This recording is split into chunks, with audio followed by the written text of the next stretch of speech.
Mikey Gilz, can you give me your DraftKings breakdown? Yeah, I was surrounded by a community this weekend. I had plenty of insight on that one, but yeah, here we go. With DraftKings, like what I want to emphasize is that on a card with 3 title fights, we're essentially looking at 3 main events. Like you always want to have one of the main event fighters, if for no other reason than you're getting 2 more rounds of free points in each fight. The optimal lineup is going to be decided by who nails the 3 title fights, and it's kind of really that simple. Like you don't have to play all 3 in your lineup, but with the possibility of those 5 rounds, you better have at least 2 of them, and you better hope you have the right 2. So I'm going to start off with Amanda Nunes at 9,600. Like there's no such thing as a lock, but there is such a thing as Amanda Nunes versus Megan Anderson. Like I don't know what else to tell you. Like Amanda Nunes is going to win this fight. It's either going to end quick or it's going to go all 5. Amanda Nunes is going to justify her price tag. Next up, Peter Yan, 8,400. And like this is the toughest matchup of all the championship fights on the card. Like look, I know all the arguments for Aljo. He's the sexy pick right now. Jan's just in a groove, and like Drew Dober's the sexy pick. Sorry. That is true. I'm sorry. I apologize.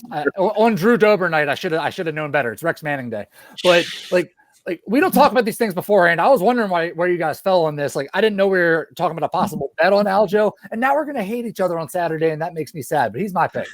Next up, Alexander Rakic, just big, tall, rangy striker with power, just good IQ inside the cage, knows what to do, what it takes to win.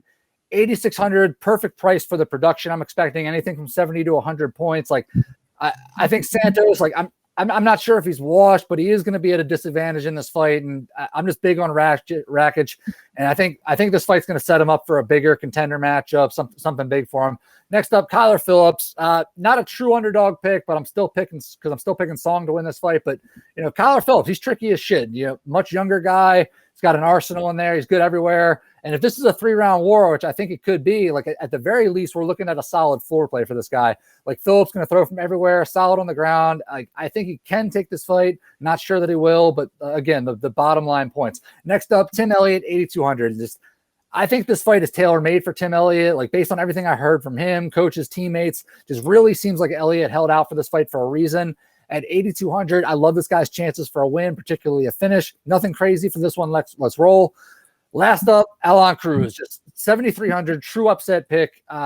Opponent looks really good against fighters who are absolutely terrible. You guys know I've been doubting these Alaska guys for a reason. We pretty much all do. It's because they're just not tested to the level that other fighters are. Cruz is a big, tall guy for that weight class, significant reach advantage, got gas for day, explodes out of nowhere. Like I was talking about The Undertaker earlier, does the exact same thing, just like he's got heart, tough. Watching his tape, I described him earlier as like a Diaz brother with kicks, just pace and pressure. I'm in for him for the win. Let's fucking go. I also have written down emergency Jan pick. Not going to roll with that one. Don't worry. But that's my lineup. Cruz, Elliott, Phillips, Rakic, Jan, Nunes. Let's go.